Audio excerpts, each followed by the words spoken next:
तो राजस्थान में जो क्लास 4 की एक बम्पर भर्ती निकली थी, उसमें एक बहुत बड़ा अपडेट आया है। सरकार ने एक नया नोटिफिकेशन जारी किया है और ऊपर से तो ये किसी भी दूसरे सरकारी कागज जैसा ही, मतलब थोड़ा बोरिंग सा लगता है। सिर्फ तारीखें, नियम और नंबर।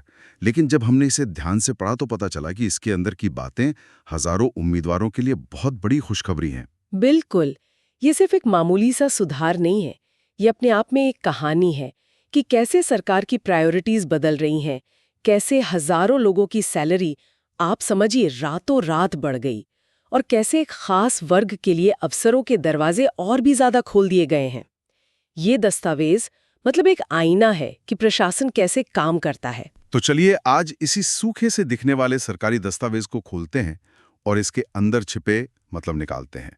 हमारा मिशन है ये समझना कि कौन से नियम बदले गए, क्यों बदले गए और सबसे जरूरी बात, इसका जमीन पर लोगों की जिंदगी पर क्या असर पड़ेगा। और हम ये भी देखेंगे कि ये बदलाव क्या सिर्फ प्रशासनिक जरूरतें हैं या इनके पीछे कोई राजनीतिक या सामाजिक संदेश भी छिपा है, क्योंकि सरकारी दस्तावेजों में अक्सर जो लिखा नहीं होता वो ज्यादा मायने रखता है। यहां से शुरू करते हैं। इस भर्ती का जो साइज है वही अपने आप में चौंकाने वाला है। कुल 53,749 पद। ये कोई छोटी मोटी बात नहीं है। बिल्कुल। ये तो राजस्थान के इतिहास की सबसे बड़ी भर्तियों में से एक हो सकती है। यकीनन।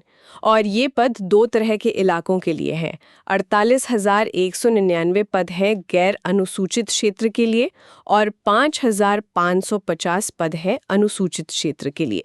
अब यहाँ कई लोग सोचेंगे कि ये अनुसूचित और गैर अनुसूचित क्षेत्र क्या होते हैं। हाँ, ये समझना बहुत जरूरी है। इसे जरा सरल भाषा में समझाएंगी? जरूर। देखिए, अनुसूचित क्षेत्र या शेड्यूल्ड एरियाज वो इलाके होते हैं जिन्हें सरकार ने मुख्य रूप से आदिवासी समुदायों के संरक्षण और विकास के लिए विशेष रूप से मतलब चिन्हित किया है। वहाँ के स्थानीय लोगों को रोजगार और शिक्षा में प्राथमिकता मिले, इसके लिए वहाँ आरक्षण के नियम थोड़े अलग होते हैं। अच्छा। और बाकी का जो पूरा राज्य है वो गैर अनुसूचित क्षेत्र में आता है। तो ये जो बड़े बदलाव हुए हैं वो ज्यादातर गैर अनुसूचित क्षेत्र की सीटों पर ही हुए हैं। ठीक है, तो अब ये बात साफ है।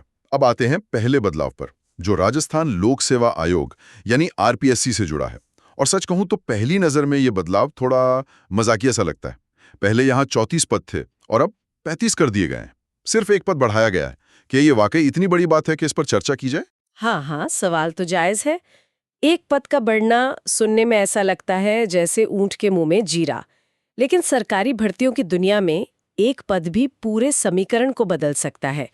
ये एक शतरंज के खेल जैसा है, जहां एक प्यादा भी हिलता है तो पूरे बोर्ड पर असर पड़ता है। वो कैसे? देखिए, हर भर्ती में आरक्षण का एक बहुत ही जटिल गणित होता है, वर्टिकल और हॉरिजॉन्टल। जैसे ही एक पद बढ़ता है, उस एक पद को किसी ना किसी कैटेगरी में तो रखना पड़ेगा ना, जनरल, एससी, एसटी, ओबीसी। और जैसे ही आप उसे किसी एक कैटेगरी में डालते हैं, बाकी सभी कैटेगरीज का जो प्रतिशत संतुलन है वो बिगड़ जाता है। उस संतुलन को बनाए रखने के लिए पूरे आरक्षण तालिका को फिर से बनाना पड़ता है। इस एक पद के बढ़ने से सामान्य वर्ग की सीटें 10 हो गईं, ओबीसी की 5 और ईडब्ल्यूएस की 3। और तो और हर कैटेगरी के अंदर महिलाओं, विधवाओं और तलाकशुदा महिलाओं का कोटा भी फिर से तय करना पड़ा। अच्छा, मतलब ये एक पद सिर्फ एक नौकरी नहीं है, बल्कि ये आरक्षण के पूरे मकड़ जाल को सुलझाने की एक चाबी है। ये दिखाता है कि सिस्टम कितना ज्यादा नियमों से बंधा हुआ है। एक छोटी सी चीज भी कितनी प्रक्रियाओं से गुजरती है। बिल्कुल, ये प्रशासनिक बारीकी का एक बेहतरीन उदाहरण है। तो आरपीएससी में एक पद का इजाफा, ये तो बस एक छोटी सी झलक थी। असली बड़ा बदलाव तो उस विभाग में हुआ है जहां लगभग 48,000 पद हैं, प्रशासनिक सुधार विभाग। दस्तावेज कहता है कि वहां पदों की कुल संख्या तो नहीं बदली, लेकिन अंदर का गणित पूरी तरह हिला दिया गया है। सही पकड़ें। यहाँ का बदलाव सबसे महत्वपूर्ण है और ये सीधे तौर पर भूतपूर्व सैनिकों से जुड़ा है। सरकार ने अन्य पिछड़ा वर्ग यानी ओबीसी और अति पिछड़ा वर्ग यानी एमबीसी कोटे से आने वाले भूतपूर्व सैनिकों के लिए आरक्षित पदों की संख्या को फिर से निर्धारित किया है। यहाँ दस्तावेज में एक शब्द इस्तेमाल हुआ है, क्षैतिज आरक्षण या हॉरिजॉन्टल रिजर्वेशन। ये वर्टिकल आरक्षण से कैसे अलग है? मुझे लगता है इसे समझना बहुत जरूरी है। हाँ, ये बहुत अच्छा सवाल है। इसे एक केक की मिसाल से समझते हैं। मान लीजिए एक बड़ा केक है। पहले आप उस केक के बड़े बड़े टुकड़े काटते हैं।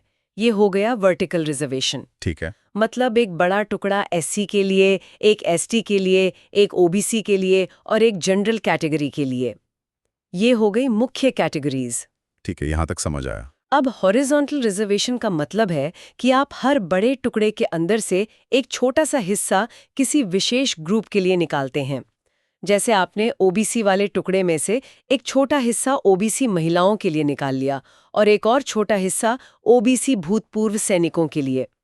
ये आरक्षण आपकी मुख्य कैटेगरी के अंदर ही मिलता है, इसीलिए इसे हॉरिजॉन्टल कहते हैं, क्योंकि ये सभी वर्टिकल कैटेगरीज को मतलब काटता है। वाह, ये तो बहुत ही सरल तरीके से समझ आ गया। तो इस मामले में सरकार ने ओबीसी और एमबीसी भूतपूर्व सैनिकों के लिए जो केक का छोटा टुकड़ा आरक्षित था, उसके साइज को बदला है। आंकड़े क्या कहते हैं? आंकड़े बताते हैं कि अब ओबीसी कोटे में भूतपूर्व सैनिकों के लिए 1777 पद और एमबीसी कोटे में 321 पद आरक्षित किए गए हैं। ये बहुत ही सटीक और लक्षित बदलाव है। लेकिन सवाल यह है कि ऐसा करने की जरूरत क्यों पड़ी? क्या पहले की गिनती में कोई गलती थी या ये कोई सोचा समझा नीतिगत फैसला है? देखिए, यहाँ दो बातें हो सकती हैं। पहली और सीधी वजह हो सकती है कि पहले के आंकड़ों में कोई विसंगति रही हो, जिसे अब सुधारा गया है। लेकिन ज्यादा संभावना इस बात की है कि यह एक नीतिगत समायोजन है।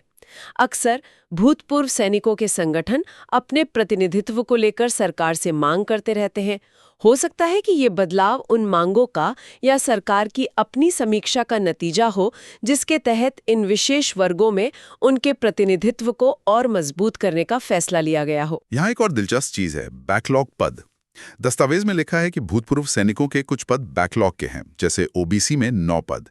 ये बैकलॉग का क्या मतलब है? बैकलॉग का मतलब है पिछला बचा हुआ। अगर पिछली किसी भर्ती में किसी आरक्षित कैटेगरी के लिए मान लीजिए 10 पद थे, लेकिन सिर्फ 8 ही योग्य उम्मीदवार मिले और 2 पद खाली रह गए, तो वो 2 पद खत्म नहीं होते, उन्हें बैकलॉग मानकर अगली भर्ती में जोड़ दिया जाता है। तो ये जो 9 ओबीसी भूतपूर्व सैनिकों के बैकलॉग पद हैं, ये पिछली भर्ती की अधूरी कहानी को इस भर्ती में पूरा कर रहे हैं। ये आरक्षण के उद्देश्य को पूरा करने का एक तरीका है। तो अब तक हमने 2 बदलावों को समझा, आरपीएससी में 1 पद का बढ़ना और प्रशासनिक विभाग में भूतपूर्व सैनिकों के कोटे का नया गणित। लेकिन इस दस्तावेज में 2 और बदलाव छुपे हैं जो शायद सबसे ज्यादा असरदार हैं। पहला है वेतन, यानी सैलरी। और ये शायद इस पूरे दस्तावेज की सबसे बड़ी खुशखबरी है। जब ये भर्ती मूल रूप से दिसंबर 2024 में निकली थी, तो उसमें वेतनमान पे मैट्रिक्स लेवल 1 बताया गया था। लेकिन इस नए नोटिफिकेशन में साफ-साफ लिखा है कि लेवल 1 के स्थान पर लेवल 2 पढ़ा जाए। लेवल 1 से लेवल 2 पर जाना, ये सुनने में तो 1 नंबर का फर्क लगता है। लेकिन असल जिंदगी में कर्मचारी के लिए इसका क्या मतलब है? क्या इससे उनकी तनख्वाह में कोई बड़ा फर्क आएगा? बहुत बड़ा फर्क। ये सिर्फ कुछ 100 रुपयों का मामला नहीं है। राजस्थान में 7वें वेतन आयोग के अनुसार लेवल 1 का बेसिक पे 17,700 रुपए से शुरू होता है, जबकि लेवल 2 का बेसिक पे 18,000 रुपए से है। लेकिन कहानी सिर्फ बेसिक पे की नहीं है। आपका महंगाई भत्ता, डीए, मकान किराया भत्ता, एचआरए और दूसरे सभी भत्ते बेसिक पे पर ही कैलकुलेट होते हैं। अच्छा, तो जब आपका बेसिक पे बढ़ता है, तो आपकी इन हैंड सैलरी में हजारों का इजाफा हो जाता है। अरे वाह, मतलब ये हर चुने गए उम्मीदवार के लिए एक जबरदस्त बोनस जैसा है। बोनस से भी बढ़कर ये उनके पूरे करियर की नींव को मजबूत करता है। उनकी भविष्य की वेतन वृद्धि, प्रमोशन और यहाँ तक कि रिटायरमेंट के बाद मिलने वाली पेंशन की गणना भी इसी शुरुआती लेवल से प्रभावित होती है। तो ये एक ऐसा बदलाव है जो उन्हें नौकरी के पहले दिन से लेकर रिटायरमेंट के बाद तक फायदा देगा। ये वाकई एक बहुत बड़ा और सकारात्मक बदलाव है। लेकिन फिर वही सवाल, सरकार ने ऐसा क्यों किया होगा? क्या उन्हें बाद में एहसास हुआ कि लेवल 1 का वेतन बहुत कम है? इसकी कई वजह हो सकती हैं। हो सकता है कि कर्मचारी संघों ने इस पद के काम की जिम्मेदारियों को देखते हुए वेतन बढ़ाने की मांग की हो, या सरकार ने खुद ही निचले स्तर के कर्मचारियों की आर्थिक स्थिति को बेहतर बनाने और उन्हें प्रेरित करने के लिए ये एक नीतिगत फैसला लिया हो। कारण जो भी हो, ये उम्मीदवारों के मनोबल के लिए एक बहुत बड़ा बूस्टर है। और अब आते हैं चौथे और आखिरी बड़े अपडेट पर। ये भी भूतपूर्व सैनिकों से ही जुड़ा है और ये उनके लिए एक और बड़ी जीत की तरह है। हाँ, ये उनके आरक्षण के कुल प्रतिशत से जुड़ा है। मूल विज्ञापन में भूतपूर्व सैनिकों के लिए कुल आरक्षण 12.5% निर्धारित किया गया था। इस नए दस्तावेज में इसे सीधे सीधे बढ़ाकर 15% कर दिया गया है, यानी 2.5% की सीधी बढ़ोतरी। 2.5%। जब हम 53,000 से ज्यादा पदों की बात कर रहे हों तो ये 2.5% असल में कितनी नौकरियों में बदल जाता है? अगर हम कुल पदों पर इसका हिसाब लगाएं तो ये लगभग 1300 से ज्यादा अतिरिक्त नौकरियां बनती हैं, जो अब खास तौर पर भूतपूर्व सैनिकों के लिए आरक्षित होंगी। ये एक बहुत बड़ी संख्या है। ये दिखाता है कि सरकार भूतपूर्व सैनिकों के पुनर्वास और उन्हें नागरिक जीवन में सम्मानजनक रोजगार देने को कितनी गंभीरता से ले रही है। ये वाकई एक महत्वपूर्ण नीतिगत निर्णय है। ये सिर्फ नौकरियां देने के बारे में नहीं है, ये देश की सेवा कर चुके लोगों को एक तरह का सम्मान और सुरक्षा देने का भी संकेत है। बिल्कुल। और इसका एक और पहलू है, जब सरकार भूतपूर्व सैनिकों के लिए आरक्षण बढ़ाती है तो ये सेना में सेवा कर रहे युवाओं के लिए भी एक संदेश होता है कि रिटायरमेंट के बाद उनका भविष्य सुरक्षित है। यह सशस्त्र बलों में सेवा करने के लिए एक प्रोत्साहन के रूप में भी काम कर सकता है। तो अगर हम इस पूरी चर्चा को समेटें तो 4 मुख्य बातें सामने आती हैं। पहली, आरपीएससी में एक पद बढ़ा जिसने आरक्षण के पूरे गणित को फिर से लिखने पर मजबूर कर दिया। दूसरी, प्रशासनिक सुधार विभाग में ओबीसी और एमबीसी भूतपूर्व सैनिकों के कोटे को नए सिरे से तय किया गया। तीसरी और शायद सबसे बड़ी खुशखबरी, सभी कर्मचारियों की सैलरी लेवल 1 से बढ़ाकर लेवल 2 कर दी गई। और चौथी, भूतपूर्व सैनिकों का कुल आरक्षण 12.5% से बढ़ाकर 15% कर दिया गया। और ये चारों बदलाव हमें एक बड़ी तस्वीर दिखाते हैं कि कोई भी भर्ती प्रक्रिया एक पत्थर की लकीर नहीं होती। ये एक जीवंत प्रक्रिया है जो सामाजिक जरूरतों, राजनीतिक प्राथमिकताओं और आर्थिक हकीकतों के हिसाब से बदल सकती है। वेतन बढ़ाना और आरक्षण में बदलाव करना सिर्फ आंकड़ों का खेल नहीं है, ये समाज पर सीधा असर डालने वाले फैसले हैं।